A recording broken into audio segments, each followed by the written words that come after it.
Miarabanareo zanagasikara rehetrarehetra, afaka miaraka ve ny zanaky ny biralahy? Raha ohatra ka fianakaviana akaiky ka hoe miaraka ny mpifankatia dia tsy maintsy misy raha ifandraisan'ny mpihavanao. Dia amin'ny ankapobeny amin'izay raha fomba eto Madagasikara eto amintsika dia somary sarotsarotra ilay fomba satria vitsy ny olona mpifankalala hoe no mivady.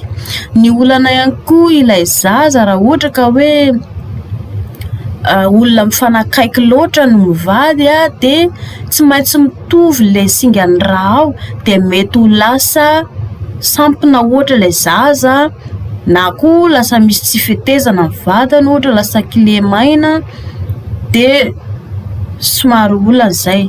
Fa kosa ny mampiavaka anazy indray dia hoe raha any amin'ny tany arabo dia afaka mivady ny mpihavana, efa fomba zareo mihitsy ilay izy.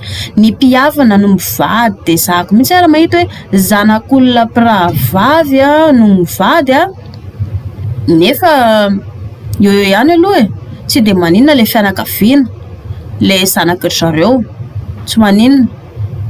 Fa ny eto amintsika mbola tsy fantatra aloha fa tsara kokoa zany raha ohatra ka manana izay olona izay nareo dia manantona mpitsabo dia mila jerena ny raha nareo mpivady dia mahafantarana ny mety vokatra ilay zazakely rehefa avy eo.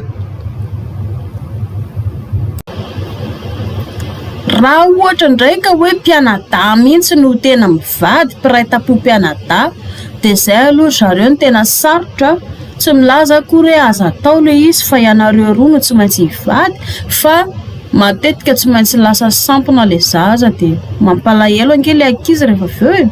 Izany hoe raha toa ka manan-katao moa zany ray aman-dreny dia nareo koa moa mifankatia dia afaka mikarakara ilay ankizy avy eo. Fa ilay tena mpiray tampo mihitsy dia somary betsaka no ilay fahitako ohatra hoe mpiray tampo no mivady fa mampalahelo ilay zaza lasa sembana lasa tsy mitovy amin'ny olona. Dia arakarakareo roa ihany io.